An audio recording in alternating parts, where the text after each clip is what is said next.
Hey, welcome back to the channel. I am really glad you're here because today I've got a little fix to do on the flail mower. You know, often one thing leads to another and one repair reveals another issue, and that's exactly what happened to me when I was working on the flail mower the other day. Now you remember I told you about how I ran over that barbed wire fence and I wound up about 20 feet of barbed wire into the flail mower, and I had to cut it loose and do a lot of work with that. Well, in doing that, I took some of the shielding off and revealed a problem. Of course, you remember I just changed this drive shaft out because the other one kind of blew apart and broke on me. So that was the first fix. But then I took off this shield here, and you might not realize it, but these machines are actually belt driven. It's shaft driven, of course, from the PTO to the gearbox and then across to here. But then the flail mechanism itself is belt driven, and under here is where I saw the problem.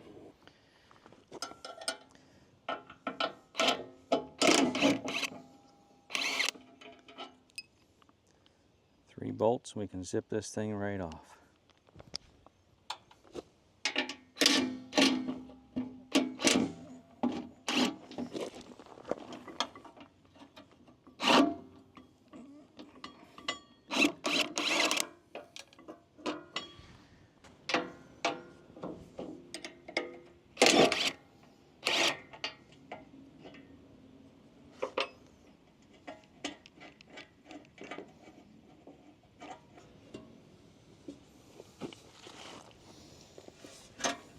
So here's what I found when I took this apart last time. I took this shroud protective cover off and saw that this is in fact belt driven by 3 individual belts. And upon closer inspection, which didn't take much closer inspection, not only are there lots of cracks in these belts, but I'm actually missing little chunks of belt. And there were little pieces of this down in the bottom of that protective shroud. So there's a lot missing here, and these are obviously very weak. So I ordered some new belts based on the little bit of research I was able to do online.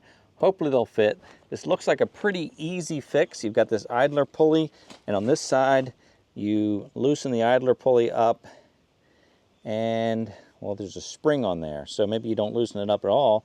You just have to pry that spring to relieve the tension. Well, let's see. Okay, I've got my crowbar here. This looks like it should be pretty easy to release, but looks can be deceiving. Okay. All right, so that's it. That's it. Now there is an adjustment on the back. I could loosen this spring up, but I feel like I shouldn't have to. I feel like if I can get this loosened up a bit by doing this, I feel like I should be able to just pull the belts off. That's what I feel like. Yeah, I've got that wedged in there. Watch your fingers. So these are the belts, Goodyear B48. And they're not the ribbed type, but I don't think that's going to matter. Looks to me like size-wise, we're going to be in good shape. That's going to go there. Yeah, that should work just fine. So we just have to get these old belts off and put the new ones on. I've already loosened this idler pulley up just by the crowbar got kind of jammed in there. So if I can just work these off, I feel like, yeah, look at that. One. Just have them skip over as I run it through, maybe from the top,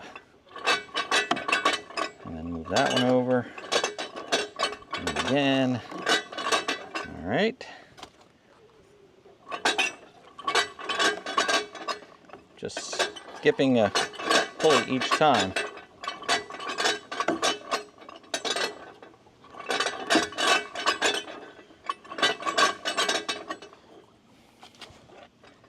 Now, let's see if we can reverse that process.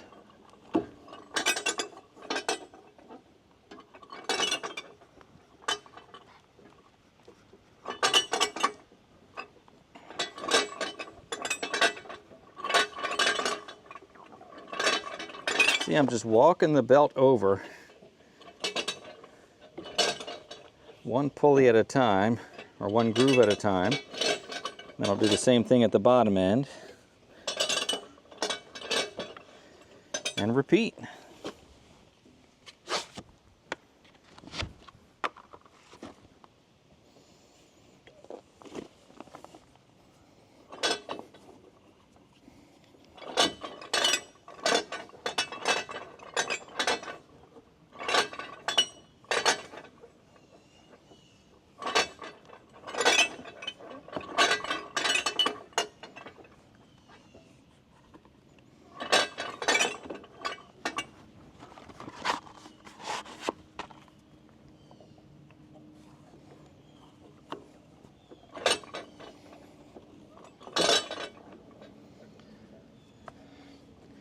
Well, that went really well. Now we just need to release this crowbar.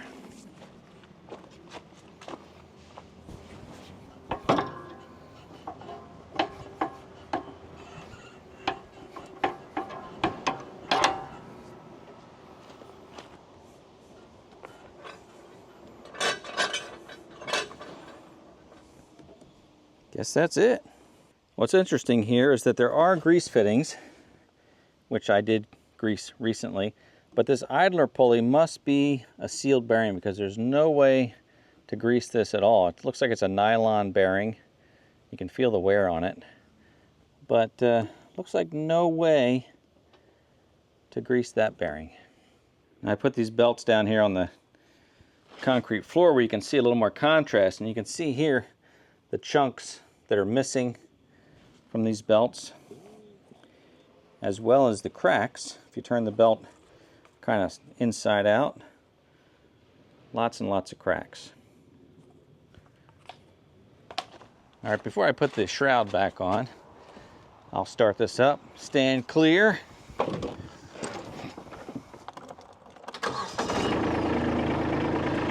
Watch out, Irma. Watch out.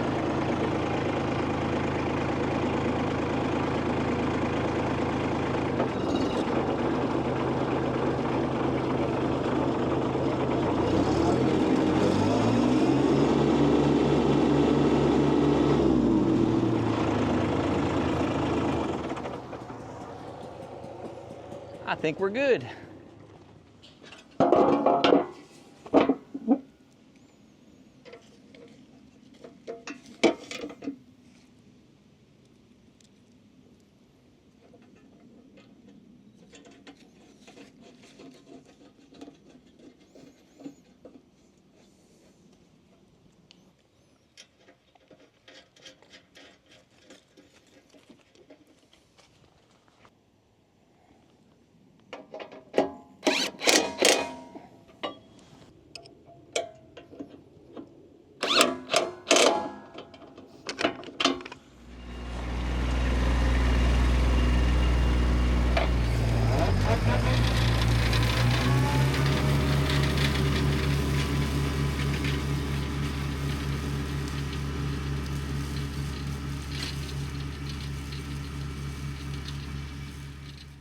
Well, that was about as easy as it comes when it comes to doing a repair to a piece of equipment.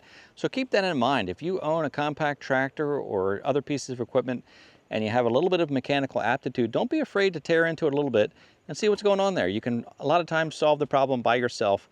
That was about $75, which, you know, I think is still kind of high for 3 belts. But again, as we've seen with the repairs I've been doing lately, everything's kind of expensive now. So $75 for 3 belts, easy fix, didn't cost any labor, and they're probably gonna last now for 10 plus years, so not so bad. Anyway, point is, don't be afraid to try, because you'll be surprised what you can fix by yourself. So thanks for watching today. If you like this video, please give it a thumbs up. If you've not yet subscribed to the YouTube channel or followed on Facebook, Instagram, or TikTok, I invite you to join me. Thanks for being here, and as always, I look forward to seeing you next time.